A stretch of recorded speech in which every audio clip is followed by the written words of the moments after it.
اس کے اکرام اور تعظیم کے لیے ساتھ چلتے ہیں 70,000 فرشتے،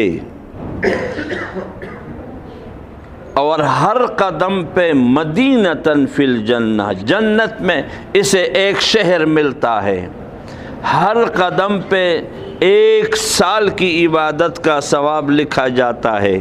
یرفع اللہ الذین آمنوا منکم والذین اوتوا العلم درجات۔ پوچھ پوچھ کر زندگی گزارنا، پوچھ پوچھ کر، یہ نہج نبوت ہے۔ ایک ایک ہے فرعونیت، میں جانتا ہوں، I know very well، میں جانتا ہوں۔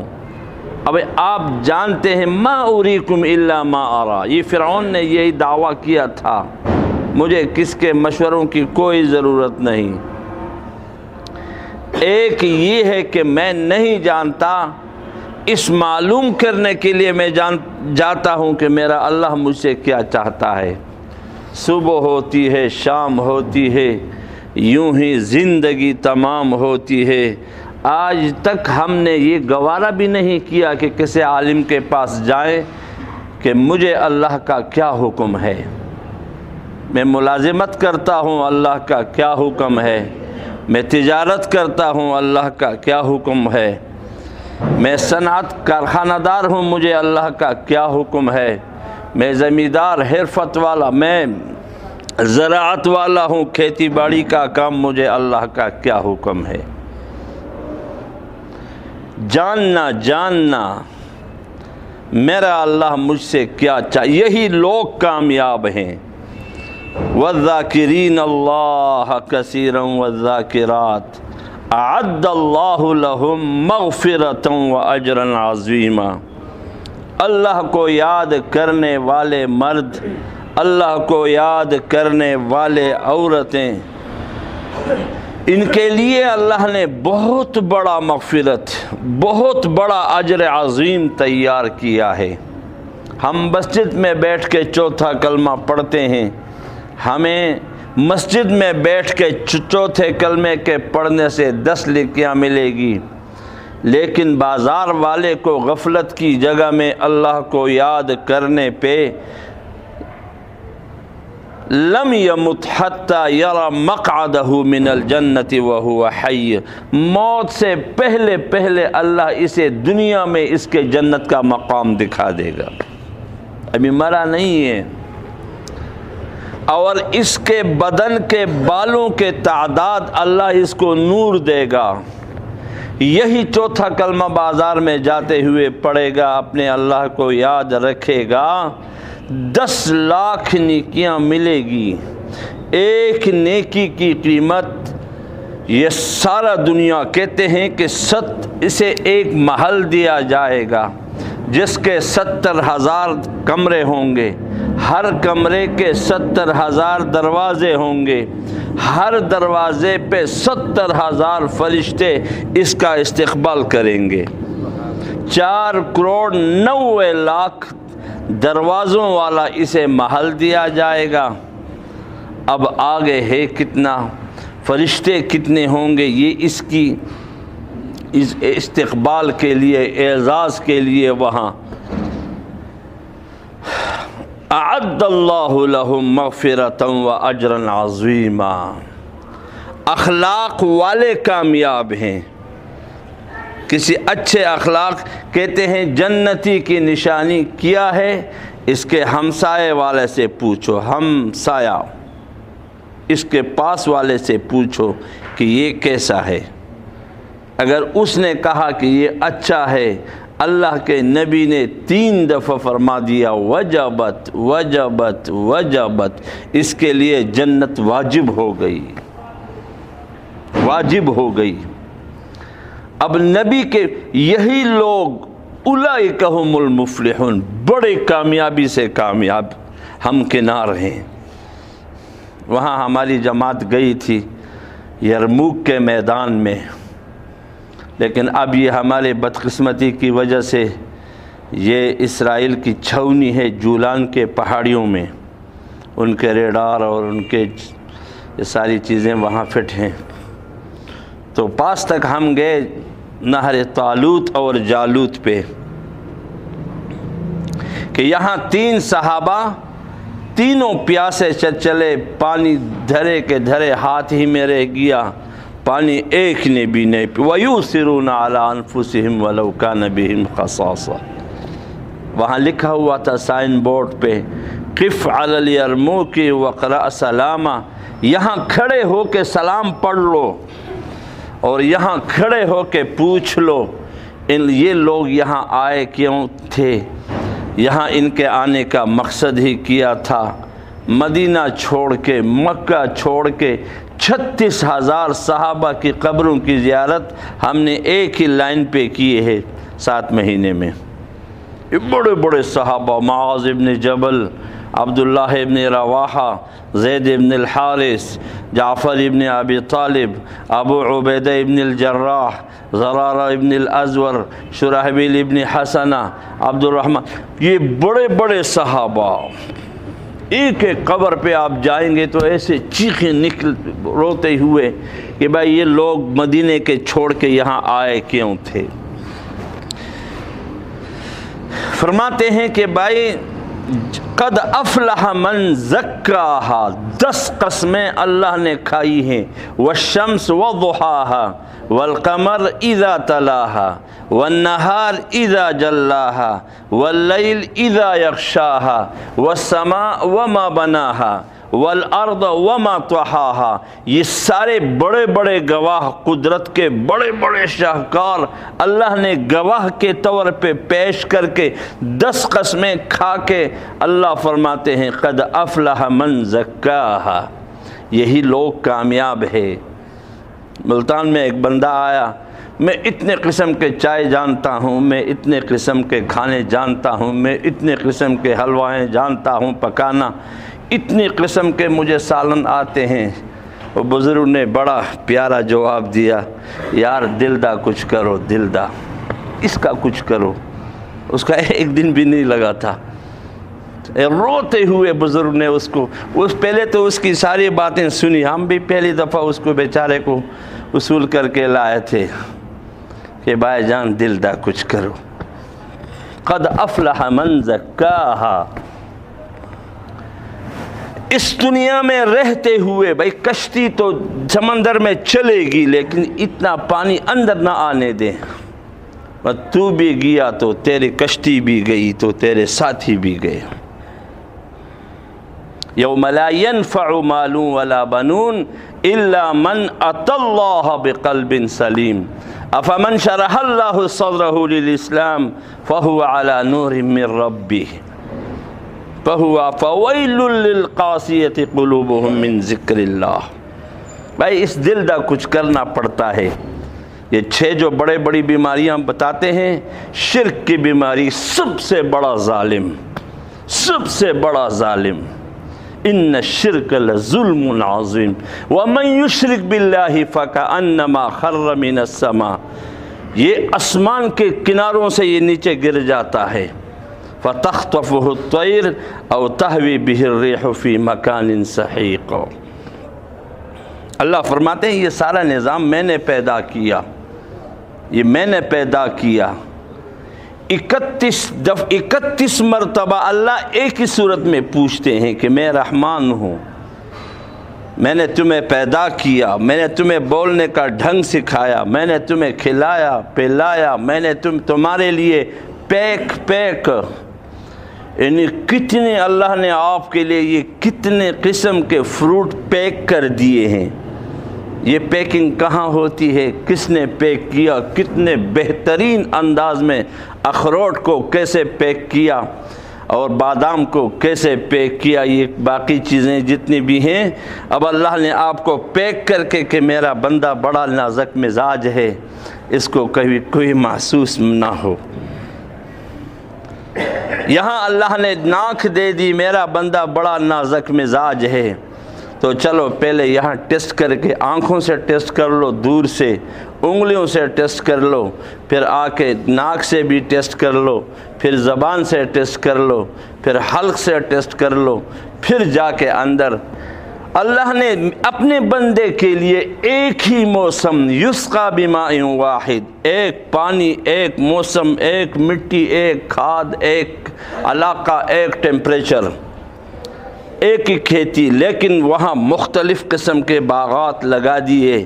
اس کا مزاج سرد اور گرم ہے، اس کا مزاج صفرا ہے، اس کا مزاج یہ ہے، اس کا مزاج معتدل ہے، اس کا مزاج یہ ہے۔ میرا بندہ جو بھی کھانا پسند کرے، جو بھی اس کا مزاج ہے، اس مزاج کے مطابق میں اسے کھانا کھلاؤں۔ لا الہ الا فبأي آلاء ربكما تكذبان، تو ما تاثر سبت کڑی دی۔ یہ پشتو میں ہم کہتے ہیں میں نے آپ کے ساتھ کون سا ظلم کیا ہے، تو بتا دو نا یار۔ یلکہ تو ما تاثر سبت کڑی دی، سڑے میں پیدا کڑی، انسان میں پیدا کڑی، سترگی میں در کڑی، وگون میں در کڑ، عقل میں در کڑ، خرس پہ لڑم مار اور قچر میں پیدا نکڑی۔ میں نے تمہیں انسان بنایا، کھوتا تیرے لیے، تو کھوتا نہیں۔ وہ کھوتے والا کام آپ ہی کرنا تھا، لیکن میں نے کھوتا پیدا کیا کہ تو انسان بن کے والخیل والبغال والحمیر لترکبوها وزینہ، وہ تمہاری خدمت کے لیے۔ یہ سارا کچھ میں نے پیدا کیا آپ کے لیے، لیکن میرے بندے آپ کو میں نے کسی مقصد کے لیے پیدا کیا ہے۔ اب ہمارا کام کہ بھائی مجھ چھو اور منجی کٹ اور منجی تبے، بس یہ بڑا کام ہے، آپ بڑا چودھری بن رہا۔ ہمارا کام کھاؤ پیو بناؤ اڑاؤ، ہم اسی لیے آئے تھے۔ اس کا مقصد یہ ہے کہ اللہ نے پاخانے کا مشین بنایا، کھاؤ پیو اڑاؤ، بس بات ہی۔ یہ تو کوؤں کی زندگی ہے، غیروں کی زندگی ہے، جانوروں کی زندگی ہے۔ قطر ایئر لائنس میں جاتے ہوئے وہاں قطر ایئرپورٹ پہ تھوڑا سٹیٹ تھا تو وہ پولیس پوچھنے لگا وَإِنَ تم ماشین مجانین، اب کہاں جاتے ہو، اتنے بڑے بڑے بھارے بسترے لے کے جاتے تم کدھر ہو؟ میں کہا خدا کے بندے آپ کا کیا کام ہے، آپ نے تلاشی لینی ہے لے لو۔ تو اس نے پوری حدیث پڑھی سند کے ساتھ کہ کلکم راع وکلکم مسئول عن رعیتہ، بچوں کے بارے میں پوچھو گی اور یہ بارے میں پوچھو گی۔ میں یا شیخ واللہ ما عرفنا من الاسلام الا شیئین ولزوجک علیک حق ولبطنک علیک حق لو هذا هو الحق الحیوانات تغرف هذه الحقوق اکثر منا۔ ہم نے تو یہی حقوق پہچان لیے، پیٹ کا حق ہے، بیوی کا حق ہے، 60 سال تو ہو گئے، نہ بیوی کا حق ڈے نائٹ سروس، نہ پیٹ کا حق ڈے نائٹ سروس، کچھ بھی پورا نہیں ہوا، اسی میں یہاں سے چل جائیں گے۔ بھئی ہمیں اللہ نے کسی مقصد کے، ہم سارے دنیا کے لیے اللہ نے ہمیں رہبر پیدا کیا، تیرے رہبری کا سوال ہے ساری دنیا میں۔ بھائی یہی تو مسئلہ ہے۔ بھائی اس وقت 5 ارب انسان بغیر کلمے کے بیٹھے ہیں، یہ ذمہ داری کس کی ہے؟ کوئی اور نبی آئے گا؟ ابھی ختم نبوت تو ہے کہ بھائی ختم نبوت، اور نبی نے آنا نہیں، اور نبی والا کام کرے گا کون؟ 2 ارب انسان اس وقت جہنم کے دہانے پہ ہیں۔ آپ کو پتہ ہے کتنے لوگ، تبوک میں ہم گئے، وہاں ایک بندہ کہ منذ 70 سنہ اول صلاۃ اصلی، یہ پہلا نماز ہے کہ میں پڑھتا ہوں۔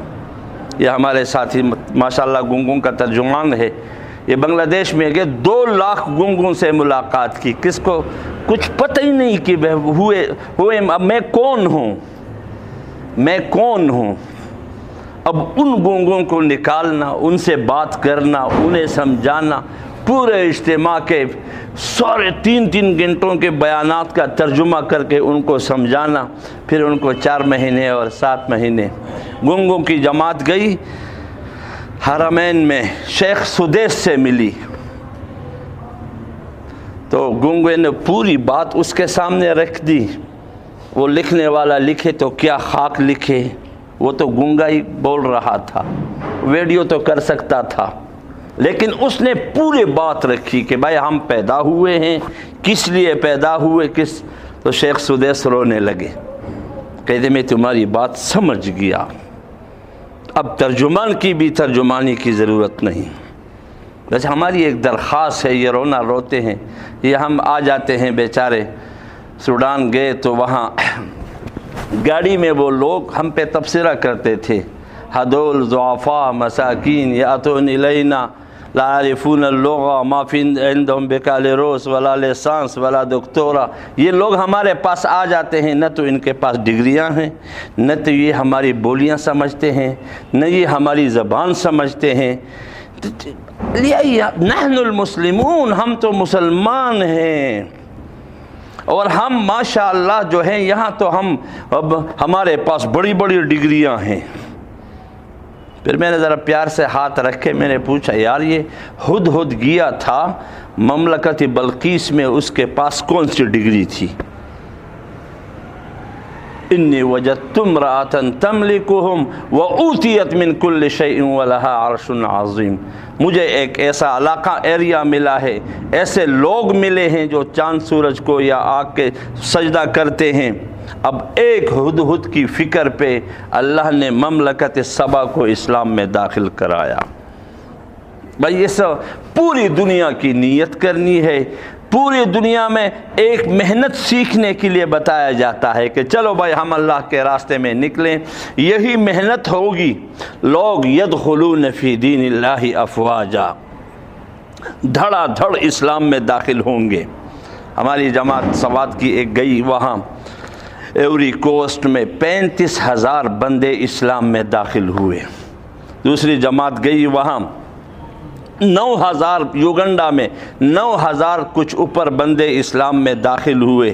من اسلم علی یدیہ رجل واحد دخل الجنہ، جس کے ہاتھ پہ ایک بندہ بھی مسلمان ہوا وہ جنتی ہے. بھائی تم بتاؤ لاہور والے، آپ نے کتنے مسلمان بنائے ہیں؟ کافر تو آپ نے بہت بنائے ہوں گے، مسلمان آج تک ایک ہی نہیں بنایا. کہ وہ مسلمان تو بنے گا نبی والی محنت سے. نبی والی محنت سیکھنی پڑتی ہے. اس سیکھنے کے لیے کہا جاتا ہے آؤ جی یہ سیکھنے کی صفات ہیں، مبارک صفات، ان کو حاصل کر کے پھر اللہ کے راستے. او من کان میتا فاحییناہ وجعلنا له نورا یمشی بہ فی الناس، اے فی العالم کلہ. ہم اس نور کو حاصل کر کے، اس کلمے کے نور کو لے کے جائیں گے ساری دنیا میں.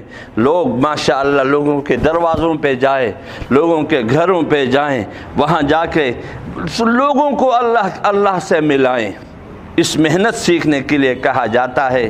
آپ صلی اللہ علیہ وسلم نے جماعت بنائی، 3 بندے ان کے امیر بنا دیے، عبداللہ ابن رواحہ، زید ابن الحارث، جعفر ابن ابی طالب. پھر فرمایا یہ شہید ہو گیا تو یہ امیر ہوگا، یہ شہید ہو گیا تو یہ امیر ہوگا. 3 امیر بنا دیے. یہ تینوں شہید ہوئے تو پھر آپ اپنے مشورے سے چوتھا امیر بنائیں. ان تینوں میں ایک عبداللہ ابن رواحہ تھا، وہ نشید تھا بڑا. جمعہ کا دن تھا، جماعت تو چلی.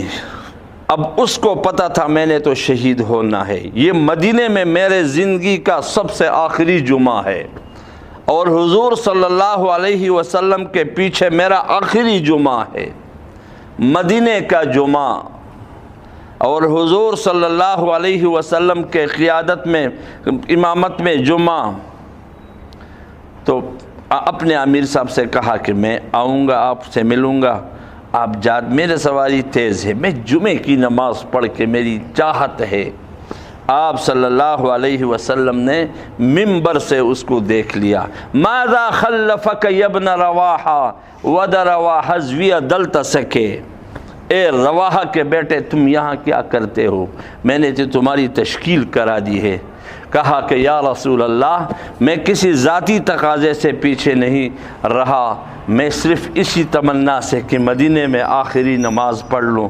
آپ صلی اللہ علیہ وسلم نے فرمایا اے رواحہ کے بیٹے، لو انفقت ما فی الارض جمیعا، ساری دنیا کی ساری چیزوں کو جمع کر لیں، ساری عبادتوں کو بھی جمع کر لو، ما ادرکت فضل غدوتہم، جو لوگ صبح نکلے ہیں آپ ان کے تشکیل کے ثواب تک نہیں پہنچ سکتے. ایک روایت میں ہے اے رواحہ کے بیٹے تو اپنے ساتھیوں سے 500 سال بعد جنت میں جائے گا۔ ایک روایت میں ہے